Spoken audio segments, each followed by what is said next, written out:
तो यही सवाल है हमारा कि क्या ऑपोजिशन हुकूमत को टफ टाइम दे पाएगी, हाँ या नहीं के ऑप्शन है हमारे एनालिस्ट के पास। बेनजीर, मेरे ख्याल से पहले थोड़ा सा हंस लेते हैं अलीना सवाल के पे इसके जवाब से पहले। अच्छा। नहीं, बिल्कुल नहीं दे पाएगी। कहाँ ने शुरू किया था कि वजीर आजम के खिलाफ नो कॉन्फिडेंस मोशन लाएंगे, फिर वजीर आला पंजाब के खिलाफ लाएंगे और अब बात यहाँ पे डेप्यूटी स्पीकर तक पहुंच गई। तो नहीं, मतलब शिद्दत के साथ नहीं लिख लें जी बेनजीर का। मजहर अब्बास साहब, मेरे हंसते हुए कोई इमोजी भी लगा दे। अच्छा, मजहर अब्बास साहब जी, अलीना देखना ये पड़ेगा कि ऑपोजिशन को टफ टाइम दे पाती या नहीं दे पाती। वहाँ शायद थोड़ा सा मामला नर्म हो रहा है, लेकिन हुकूमत को टफ टाइम देगी ये तो इसमें बहुत बड़ा ना है। ओहो महमल, मेरा ऑप्शन भी नहीं है, क्योंकि मतलब इसका वही, या तो आप मेरा ऑप्शन कहा लिख लें या कोई ऐसी चीज लिख लें, क्योंकि बात बेनजीर की सही है। सेनेट के चेयरमैन के ऊपर तो ये तरीके अदम एतमाद ला नहीं सके। अब भी इनके पास नंबर्स भी हैं, अगर कहीं लाना है जहां पर अगर कोई ऐसी तरीके अदम एतमाद पेश करी जहां पे नंबर्स है तो वो सेनेट है। नेशनल असेंबली में तो आपके पास नंबर्स भी नहीं है। सेनेट की बात नहीं कर रहे क्योंकि वो चीज एक हो सकती है लेकिन होनी नहीं है। और नेशनल असेंबली की बात लेके आए हैं कि, और वो भी कासिम सूरी साहब, मतलब डेप्यूटी स्पीकर ने क्या किया है। और बात अच्छा, मैं सेनेट पे आती हूँ क्योंकि जो 20-21 बिल्स हैं ये जाने अब सेनेट में ही है, वहां पे क्या होगा ये आगे जरा जाके डिस्कस करते हैं। रसूल बख्श साहब की मैं जरा ऑप्शन पहले ले लूं, बाकी सबने तो इतनी बुरी तरह ना कहा है, मैं शॉक्ड हूँ। मैं देखें, मैं भी समझता हूँ कि कोई टफ टाइम नहीं होगा। पहले तो ये टफ टाइम से मैं इतनी दफ़ा सुन चुका हूँ कि मेरे कान पक चुके हैं, इसको समझने की ज़रूरत है कि इसका मतलब क्या है। टफ टाइम क्या होता है कि टफ टाइम सिर्फ पाकिस्तान की पार्लियामान तो नहीं है, हिंदुस्तान की भी है, बांग्लादेश की भी है, बरतानिया भी की है, अमेरिका की है, दुनिया में है। टफ टाइम क्या होता है कि कोई टफ टाइम का इस्तेमाल ही नहीं करता। टफ टाइम के बारे में भी कोई नज़रिया होना चाहिए।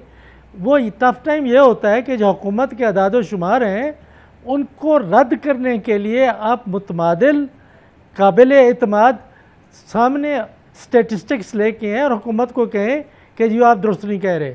फिर टफ टाइम ये होता है कि जो आपने ये ग्रोथ टारगेट रखे हुए हैं, जो आप रेवेन्यूज जनरेट कर रहे हैं, ये कैसे होगा, कैसे हो सकता है या कैसे नहीं हो सकता।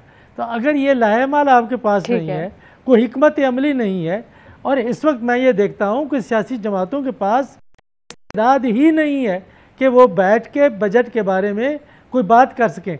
सिर्फ उनके जो खिलाड़ी आते हैं रोज़ाना मुख्तलिफ टॉक शोज़ में, उनको तैयार किया जाता है कि आपने रेट्रिक से कैसे आगे हुकूमत के ऊपर चढ़ाई करनी है। ये कोई टफ टाइम नहीं होता।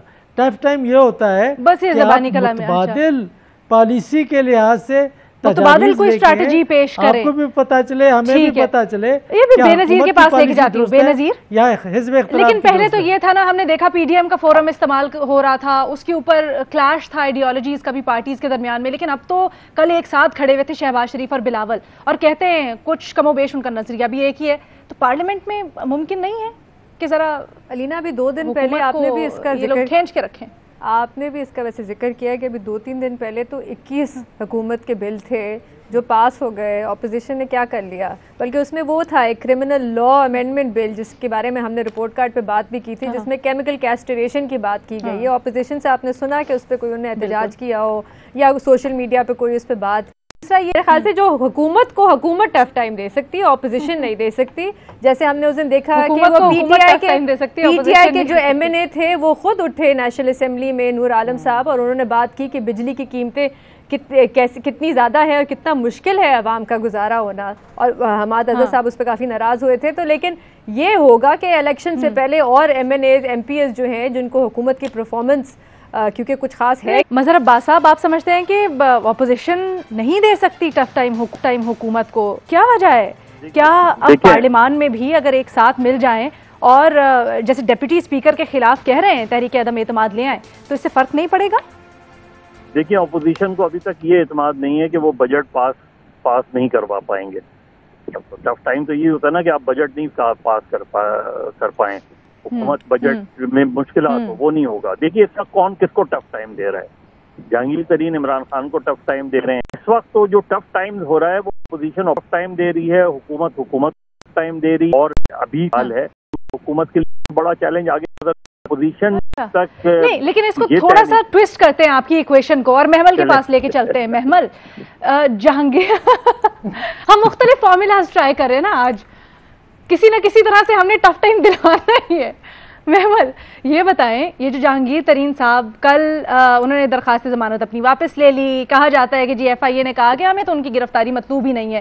राजा रियाज साहब ने इत्मीनान का इजहार कर दिया, कहते हैं हम तो हुकूमत को बजट में बिल्कुल तंग नहीं करेंगे। लेकिन कब तक? क्या ऐसा हो सकता है कि आगे जाके अपोजिशन के साथ ही जहांगीर तरीन ग्रुप वाले मिल जाएं और फिर हुकूमत को टफ टाइम मिल जाए? कुछ देखिए एलिना, असल जो टफ टाइम जिसका मदर साहब ने कहा वो होता है बजट के ऊपर। उसके ऊपर जहांगीर तरीन ग्रुप तो मान गया ना कि बजट के ऊपर टफ टाइम ही देंगे। असल जो टफ टाइम हुकूमत को इस वक्त, ये कासिम सूरी साहब को हटाने से तो खैर ऑपोजिशन ने क्या ही देना, लेकिन असल जो टफ टाइम दे सकती है वो IMF है। IMF की कंडीशंस, IMF की निगोशिएशंस, असल टफ टाइम वो देगी इस पूरे बजट, इस पूरी, क्योंकि अभी देखिए ऑपोजिशन क्या टफ टाइम देगी, अगर ये बजट जो है जो भी अगर IMF की कंडीशंस रीनिगोशिएट हो जाती हैं तो फिर हम एक स्टेबिलिटी और ग्रोथ की तरफ जा रहे होंगे, तो फिर तो ऑपोजिशन के लिए थोड़ा सा टफ टाइम स्टार्ट हो जाएगा ना, फिर तो हुकूमत के लिए थोड़ा सा बेहतर टाइम आ जाएगा। तो ये तो एक ये चीज़ है। अच्छा, दूसरी चीज़ है IMF की जो बहुत ज़्यादा निगोशिएशन और वो टर्म्स का ताल्लुक है अमेरिका की निगोशिएशन के साथ, जो अफगानिस्तान के ऊपर हमने अभी निगोशिएशंस करनी है, क्योंकि उनकी इन्फ्लुएंस है IMF पे at the end of the day. तो फिर लेट्स सी के उधर क्या बनता है। तो हुकूमत, ये गवर्नमेंट तो मैं बस कासिम सूरी को, सॉरी ऑपोजिशन देती, ऑपोजिशन कासिम सूरी साहब को क्या टफ टाइम देगी, मतलब डेप्यूटी स्पीकर को कैसे हटा सकते हैं, क्या करें, मुझे तो समझ नहीं आई इस बयान की। हटाने से हासिल भी क्या होगा? स्पीकर तो अच्छा ठीक है। मैं रसूल बख्श सईद साहब, लेकिन अभी ये जो 20-21 बिल्स हैं ये जाने सेनेट में, तो सेनेट में क्या आपको लगता है कि कुछ रुकवा सकती है ऑपोजिशन, कुछ कर सकती है इन बिल्स के खिलाफ, या अब तो हो गया?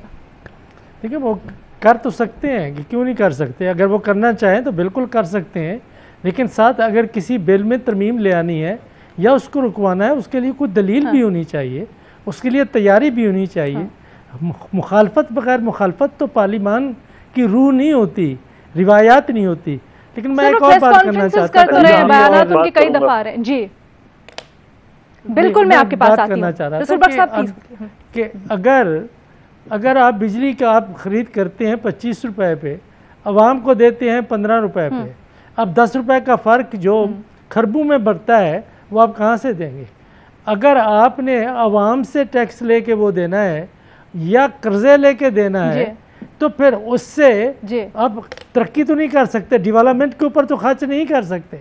ये तो फिर वही जो सौदे किए गए थे 80s में और 90s में, उसकी सजा अवाम भी भुगत रही है, मैशत भी भुगत रही है, सनअतकार भी, वो जो पीछे से हम कहते आ रहे हैं, और इस हकदार के ऊपर जैसे हम पलंदा डालते हैं, उस ग्रोथ का अपेरेंटली तो उस वक्त भी हो रही थी। ठीक है सर, मैं जरा ये मजहर अब्बास साहब को कमेंट शामिल करूं, वक्त मेरे पास कम रह गया। जो आपने जो आपने मुआहदे किए हैं उसके नतायज निकलेंगे, लेकिन अवाम को ये बता दें कि फिर कैसे वहाँ पैसे कहाँ से आएंगे।